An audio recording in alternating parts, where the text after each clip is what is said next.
Hello दोस्तों, मैं हूँ आपकी दोस्त सना सलीम और मैं हूँ आपकी दोस्त अलीना सलीम और हम हमेशा की तरह आपको वेलकम करते हैं आपके खूबसूरत से शो में जिसका नाम है Kids Club। एंड ये मैंने क्या की तो मैंने कुछ कर दिया था। ये सब शेप्स खुदा ने बनाई है तो ऐसी फजूल की बातें अपने माइंड में ना आना दिया करें। डिस्ट्रैक्शंस हैं, डिस्ट्रैक्शंस। Distractions, और आज फिर हमारे दरमियान बहुत ही इम्पोर्टेंट गेस्ट हैं जिनको मुझे लगता है हमें बिना टाइम वेस्ट किए वेलकम करना चाहिए और उनको किसी इंट्रोडक्शन की जरूरत नहीं है। Yes, the one and only Jesus Christ. ये वेलकम। तो नन्हे दोस्तों, आज का जो हमारा टॉपिक है वो है, अलीना बताइए। आज का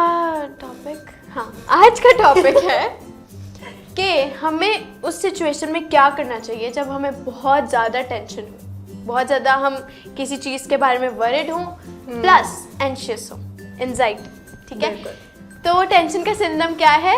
एंजाइटी। एग्जैक्टली, स्ट्रेस भी। तो मुझे पता है, हम आपको समझ सकते हैं कि टेंशन जो है वो छोटी सी उम्र से स्टार्ट हो जाती है ना। लेकिन यहाँ पे पाकिस्तान में या बहुत से ऐसे ममालिक में इस चीज़ को बहुत ज़्यादा जो है वो इसको केयर नहीं दी जाती और इसको बड़ा ग्रांटेड लिया जाता है। और जो कहते हैं कि मामा कहती है अभी मैंने इसको मारा तो इसकी सारी एंजाइटी भाग जाएगी। Exactly. ये हमारे देसी पेरेंट्स का टोटका है जो कि ये गलत तरीका है। Exactly, to be very honest, हर चीज़ को जिस चीज़ को हम ग्रांटेड लेते हैं वो फ्यूचर में हमारे लिए प्रॉब्लम क्रिएट करती है। एग्जैक्टली, ये बिल्कुल सही बात है। और दोस्तों, जो एंजाइटी है ना वो तब से ही शुरू हो जाती है जब हम इस दुनिया में आते हैं। मतलब जब हम पहला कदम रखते हैं इस दुनिया में, जो कि है स्कूल, वहाँ से ही बच्चे जो हैं वो एंशियस होना शुरू हो जाते हैं, स्ट्रेस्ड आउट होना शुरू हो जाते हैं। क्यों? उसकी काफ़ी ज़्यादा वजूहत है। कुछ बच्चे जो है वो एक्सप्लेन नहीं कर सकते स्कूल जाके कि मुझे ये नहीं समझ आ रहा, मुझे ये नहीं समझ आ रहा, मुझे वॉशरूम जाना है ना। कुछ बच्चों को बोलना नहीं ना आता होता तो उनको समझ नहीं आता वो अपने टीचर को किस तरह से बताएं कि मुझे ये करना है, लेकिन वो नहीं बता पाते। तो ये चीज़ उनको एंशियस कर देती है। एक्चुअली जब मैं छोटी थी तो मुझे पता नहीं था कि एंजाइटी होती क्या है। मुझे इस लफ्ज़ के मुझे स्पेलिंग भी नहीं आते थे। लेकिन आज के दौर में, आज की जनरेशन को मुझे पता चला है कि काफ़ी ज़्यादा बच्चों में डायग्नोसिस जो है वो किए जा रहे हैं और पता चल रहा है कि वो डिप्रेशन का शिकार हैं, वो एंजाइटी का शिकार हैं। कहते हैं एक रिसर्च के मुताबिक कहा गया है कि 10 में से 1 बच्चा जो है वो एंजाइटी का शिकार है और ये वो है जो डायग्नोस्ड है, मतलब जिनको रिपोर्ट किया गया। पता नहीं कितने ऐसे बच्चे हैं जिनको रिपोर्ट नहीं किया गया और वो डिप्रेशन का शिकार है, एंजाइटी का शिकार है और वो स्ट्रेस्ड आउट है ना। तो ये बहुत ज़्यादा इंपॉर्टेंट चीज़ है और हम इसको बिब्लिकली भी देखें तो ये एक इम्पॉर्टेंट ही चीज़ है क्योंकि it's a curse, I guess. To be very honest, like it is not a curse exactly.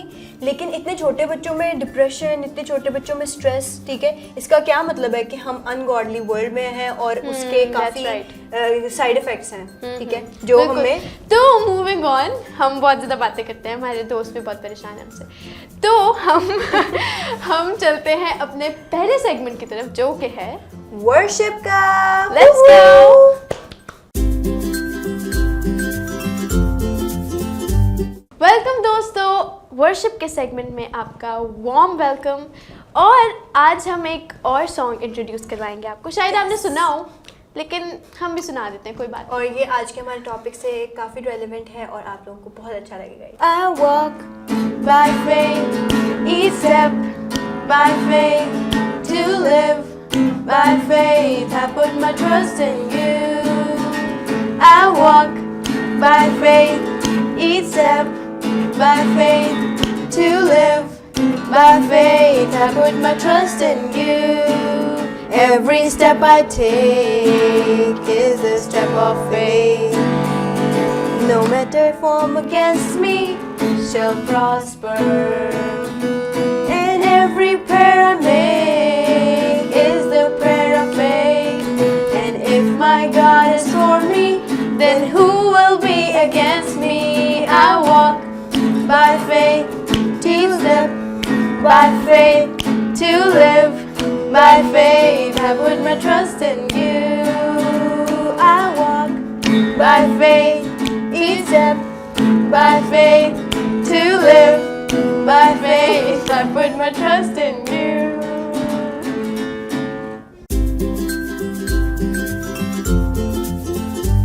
Welcome back दोस्तों। मैं उम्मीद करती हूँ कि आपको वर्शिप सॉन्ग बहुत ज़्यादा अच्छा लगा होगा और ये आपके लिए बहुत रिलीफ भी होगा जब भी आप एंजाइटी में होंगे या डिप्रेशन में होंगे।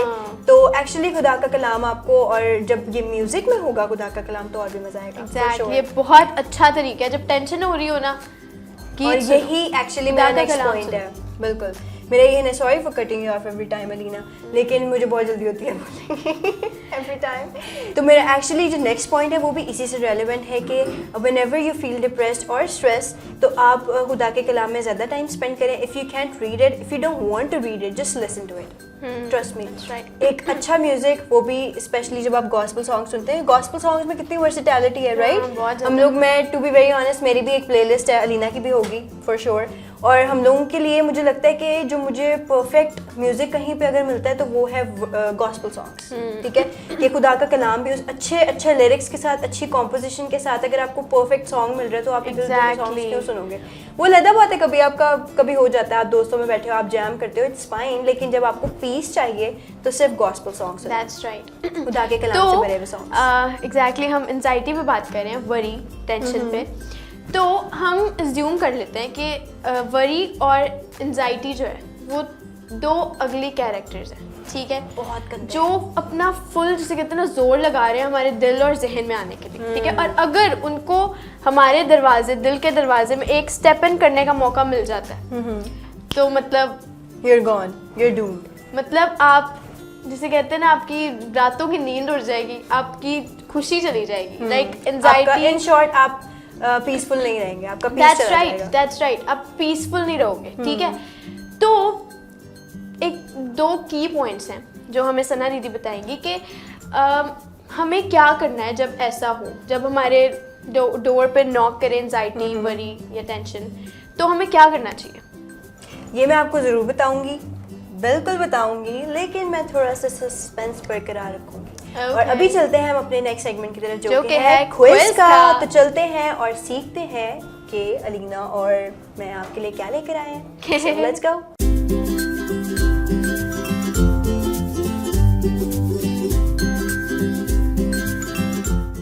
वेलकम दोस्तों, बहुत बहुत बहुत ज़्यादा वेलकम आपको क्विज सेगमेंट में। तो आज हम क्या करेंगे? आज हम वही करेंगे जो हम शुरू से करते हैं, ये मतलब कि हम लोग क्वेश्चन आंसर्स करेंगे यार। Exactly. हम क्वेश्चन आंसर्स एक दूसरे से पूछेंगे और आपको मिलेंगे आंसर्स। तो लेट्स गेट स्टार्टेड। तो फर्स्ट क्वेश्चन ये है कि यूहन्ना की अंजील के मुताबिक वो कौन सा अपोस्टल है, मतलब वो कौन सा शागिर्द है जिसने यीशु मसीह के रिजरेक्शन के बाद डाउट किया था यीशु को देख के? टू बी वेरी ऑनेस्ट, मुझे ये पता है और मुझे वो मुझे बुरा लगा था। मैंने कहा कि यीशु को कितना बुरा लगा होगा, है ना? तो वो है तोमा रसूल। वो थोड़े से थे शक्की। कोई बात that's fine, that's totally fine। Everybody is imperfect, हम इस चीज़ को समझ सकते हैं, कोई बात नहीं। बिल्कुल। सेकंड क्वेश्चन, ज़्यादा बातें नहीं करते हम, ठीक है? ओके। तो सेकंड क्वेश्चन है कि फर्स्ट करंथियंस में, ठीक है, कौन सी क्वालिटी है जो इम्पेरिशेबल है? पहला करंथियन। कौन सी क्वालिटी है जो इम्पेरिशेबल है? फर्स्ट करंथियंस में, मतलब options, MCQs, multiple choice questions. Faith, hope, love.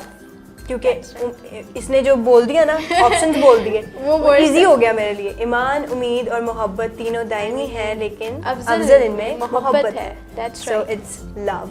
यीशु मसीह अपनी प्रीचिंग, मतलब यीशु मसीह किस तरह से प्रीच करते थे कि लोगों के लिए इजीली अंडरस्टैंडेबल हो, मतलब वो किस चीज़ का इस्तेमाल करते थे? मतलब like short stories and that short stories को क्या कहते हैं हम? तमसील, parable. That's right, good, thank you. I know, अब मेरी बारी है। Yes. या मुझे पूछना चाहिए और? अब मेरी बारी है और अलीना से मैं करूँगी सवालात। क्या बात है, इस पे वो आना चाहिए था, डिशेस, whatever it is, बहुत बुरा था। Okay, moving on। हम करने वाले हैं पहला क्वेश्चन अलीना से। तो पहला क्वेश्चन है, हम अलीना से करने लगे कि कौन सी अंजील एक डॉक्टर ने लिखी है? ये तो मुझे भी नहीं पता। ये एक्चुअली हमारे दोस्तों के लिए बहुत ज़्यादा इंफॉर्मेटिव होगा और आप maybe बताना पसंद interesting करेंगे, होगा। बहुत बातें करती है ये। तो दोस्तों जो लूक है वो जो लूका की इंजील है, लूका जो थे वो एक डॉक्टर फिजिशियन थे। उन्होंने ये लिखी थी और वो पॉल के दोस्त थे, पॉलूस के फ्रेंड थे। Nice. ट्रैवल भी करते थे वो पॉल के साथ। Very nice. तो वो जो लूक थे ना वो डॉक्टर थे। Luke was a physician. Very nice. Very informative. Okay. यीशु को किसने बपतिस्मा दिया? Easy peasy lemon squeeze. Yeshu Masih को यूहन्ना इस्तबागी ने बपतिस्मा दिया, मतलब जॉन द जो बैप्टिस्ट। जो लोकस्ट दिखाते थे। लोकस की उर्दू टिड्डियाँ। टिड्डिया। जंगली शहद और टिड्डी खाते होते थे। वाओ। जंगली शहद और टिड्डी। वेरी। हम भी ट्राई करें? नहीं थैंक यू। अगला क्वेश्चन है और थर्ड एंड लास्ट क्वेश्चन है अलीना से, वो ये है कि उस गांव का नाम बताओ जहाँ पे यीशु मसीह ने पहला मौजज़ा किया था और उन्होंने पानी को मैं में तब्दील कर दिया था। वो एक्चुअली काना गलील की एक शादी थी जिसमें मैं कम पड़ गई, तो यीशु मसीह ने वो पहला मौजज़ा था जो उन्होंने पब्लिकली किया था। ओके, वेरी नाइस, बस इम्प्रेसिव। that's it. तीन That was a good session, question session. So नन्हे दोस्तों, हम उम्मीद करते हैं कि आप लोगों को बहुत कुछ सीखने को मिला होगा। हम मिलेंगे आपसे अगले Next एपिसोड episode में इसी सेगमेंट में। So take care and bye bye.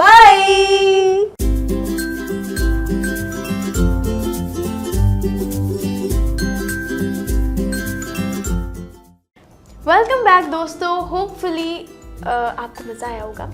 Questions के आंसर्स मिले होंगे और सीखने के डिफरेंट तरीके हैं। एग्जैक्टली, इनोवेटिव तरीके हैं बाइबल को सीखने के, हम जैसे मर्जी सीख सकते हैं। Yes. तो इससे पहले कि सना दीदी हमें वो 2 पॉइंट्स बताए, Oh yes. मैं एक छोटी सी बात आपको बताना चाहती हूँ कि वो छोटी सी बात छोटी ही होनी चाहिए। ओके तो मैं ये बताना चाहती हूँ आपको कि बाइबल में 300 से ज़्यादा बार हमें खुदा ने इंस्ट्रक्ट किया है कि do not fear which is worry, ठीक है, डू नॉट फियर जिसको हम वरी कहते हैं। तो एक्चुअली ये बात ये है कि खुदा हमसे एक्सपेक्ट नहीं करता कि हम टेंशन ना लें। हम मैं ये चीज़ ऐड करना चाहूँगी अलीना की बात में कि fear exactly is not worry, it's in the family of worry. हाँ, ठीक है, that's तो हम कह सकते हैं कि इस चीज़ को हम रिलेट कर सकते हैं। कंटिन्यू। तो खुदा एक्सपेक्ट नहीं करता हमसे कि हम टेंशन ना लें, हम किसी बारे में एंशियस ना हो, इसीलिए तो 300 टाइम्स से ज़्यादा दफ़ा बाइबल में ये इंस्ट्रक्ट किया कि डू नॉट वरी, ठीक है। तो that's not a bad thing, ये होता है क्योंकि हम इंसान हैं, लेकिन हमने इसको अपने पे हावी नहीं होने देना, हमें इसको रोकना आना चाहिए। और दूसरी ये बात, और जो रोकने वाले पॉइंट्स हैं वो आपको सुना दीजिए। मैं बिल्कुल बताने वाली हूँ आपको कि बेशक हम इंसान हैं, हमें डर लग जाता है, हम परेशान हो जाते हैं, हम एंग्शियस हो जाते हैं, लेकिन इसका ये मतलब नहीं है कि हम लोगों के पास सॉल्यूशंस नहीं है, और इसका ये मतलब नहीं है कि कोई हमें इस एंजाइटी से निकाल नहीं सकता। हाँ। जब हमने अपने आप को सबमिट कर दिया है तो वन एंड ओनली, ठीक है, हमारे पास सोल्यूशन है और वो यीशु मसीह है। हम जब अपने आप को एक ऐसी परफेक्ट सोर्स के साथ एफिलिएट कर लेते हैं जो कि हमारे सारे सोल्यूशन का, सारे प्रॉब्लम्स के सोल्यूशंस जो है हमें दे सकते हैं, तो व्हाई नॉट। That's right. ठीक है, एंजाइटी और वरी का एक ही सोल्यूशन है कि सबसे पहले तो खुदावंद से अपने लिए पीस मांगे, और सेकंड ये है कि आपने उसको प्रैक्टिस करना है और पीस में कायम रहना है। ठीक है, खुदावंद के साथ टाइम स्पेंड करें, क्योंकि जब आप खुदावंद के साथ टाइम स्पेंड करते हैं तो उसका इत्मीनान, खुदावंद का इत्मीनान, हमारी उसकी शादमानी हमें प्रिवेल करना शुरू कर देती है। सेकेंडली कि जब आपको ये शादमानी, खुशी, इत्मीनान, आराम, पीस मिल जाता है तो आपने इसको कैसे रिटेन करना है, मतलब कि कैसे अपने पास रखना है और कैसे इससे फ़ायदा उठाना है। सबसे पहली बात कि जब आपको पीस मिल जाएगा ना तो आपके इर्द गिर्द के लोग भी आपके पीस से लुत्फानंदोज़ होते हैं। ठीक है, तो आपने करना ये है कि इस पीस में कायम रहना है। मुझे पता है बहुत सारी चीज़ों की वजह से हम डिस्ट्रैक्ट हो जाते हैं, हमारा फोकस टूट जाता है, हम जो है वो कायम नहीं रह पाते अपने ईमान में और अपनी रूटीन में। ठीक है, लेकिन इम्पॉसिबल तो कुछ भी नहीं है ना। एग्जैक्टली। तो हमें ट्राई करना है, हमें खुदा के कलाम से अपने आप को भरना है ताकि ऐसी चीज़ें हमें डिस्ट्रैक्ट ना कर सके। ठीक है, तो चलते हैं हम अपने नेक्स्ट सेगमेंट की तरफ जो कि है FYI। तो नहीं दोस्तों, हम चलते हैं और सीखते हैं फन फैक्ट्स।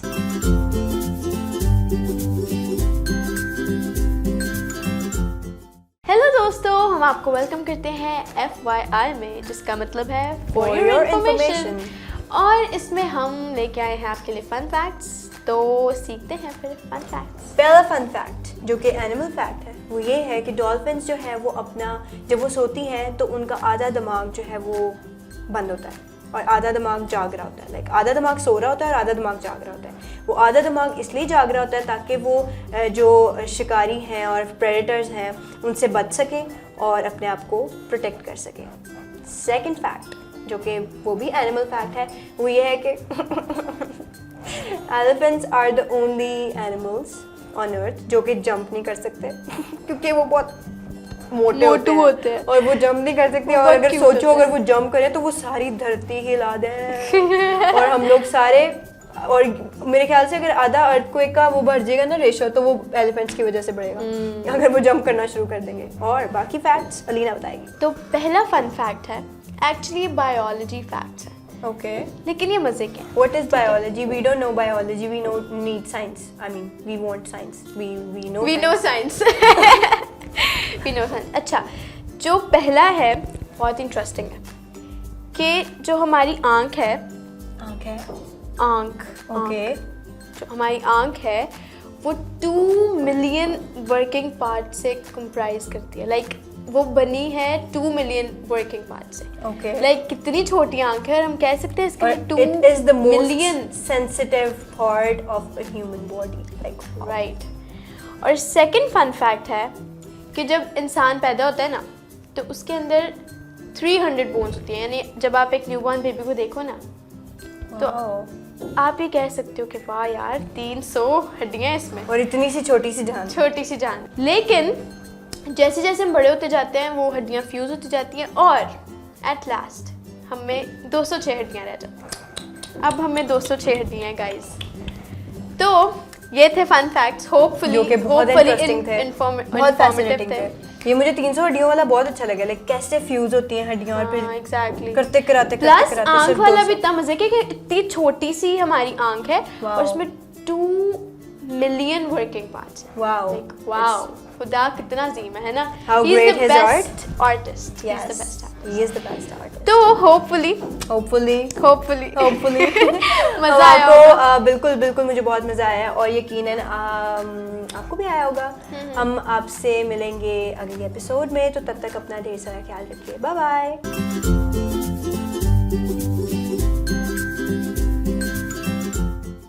वेलकम बैक दोस्तों। होपफुली आपको इंटरेस्टिंग फैक्ट्स मिले होंगे FYI में, जो कि है फॉर योर इन्फॉर्मेशन। तो बहुत ज़्यादा फैसिनेटिंग थे। प्लस हमें पता चलता है कि हमारा खुदा कितना अजीम है। He is the greatest, he is the best. ठीक है, तो हमारा आज का जो टॉपिक था वरी एंड एंजाइटी, इसको मैं समराइज करके बता दूं। क्यों नहीं, रिकैप। मैं एक्चुअली इजी वर्ड्स में बताना चाहूँगी कि देखो, मैं आपको समझ सकती हूँ, ये भी समझ सकती है आपको। बिल्कुल। कि जब हम छोटे होते हैं ना, हमारा टेस्ट होता है, हमने स्कूल जाना होता है, हम तब से ही टेंशन लेना शुरू कर देते हैं। हमारा एक टेस्ट होता है, उसमें हमारे गंदे मार्क्स आ जाते हैं, हम टेंशन लेना शुरू कर देते हैं। उससे पहले सारी प्रिपरेशन की टेंशन, ठीक है, उससे पहले पता नहीं एग्जाम में बैठने से पहले की टेंशन। एग्जैक्टली। बहुत तो सारी मतलब problems। टेंशन ही टेंशन। हम ये कह ही नहीं सकते कि हमारे नन्हे दोस्तों को टेंशन नहीं होती। बिल्कुल, हम समझ सकते हैं आपको होती है टेंशन। ठीक है, तो टेंशन नहीं लेनी, मतलब टेंशन नहीं लेनी को कोई आपको समझता नहीं है, क्योंकि सबको टेंशन होती है। That's totally fine. एग्जैक्टली। आपने क्या करना है कि अपनी सारी फिक्र खुदावन पे डाल देनी है, क्योंकि एक्चुअली उसको हमारी फिक्र है। एग्जैक्टली। प्लस हमें एक वर्स भी मिली है, cast all your anxiety on him for he cares for you. Yes. Plus rejoice in the Lord always, and again I say rejoice. Philippians 4:4. Yes. Amen. तो दोस्तों, इतनी तो अच्छी आयत के साथ हम करते हैं, हम इजाज़त लेते हैं और हम उम्मीद करते हैं कि हम दोबारा आएंगे और आपको ज़्यादा फील करवाएंगे कि आप ज़्यादा इम्पोर्टेंट है, स्पेशल है, because this is the show for you guys. ठीक है, और हम आपके लिए आते हैं और हम आपके लिए प्रिपरेशन करके आते हैं और ढेर सारी अच्छी चीज़ें। और एक मोटिवेशनल बात मैं आपको कहना चाहूँगी एंड पे, कि यीशु बच्चों से बहुत मोहब्बत रखता है, बहुत ज़्यादा। आप बहुत ज़्यादा प्रेशियस है। तो बिल्कुल भी लेफ्ट आउट फील नहीं करना इस दुनिया में अपने आप को, क्योंकि यीशु हमसे बहुत मोहब्बत करते हैं। तो हम आपको मिलेंगे नेक्स्ट शो में, तब तक के लिए बाय बाय। कीप वॉचिंग जेसी टीवी।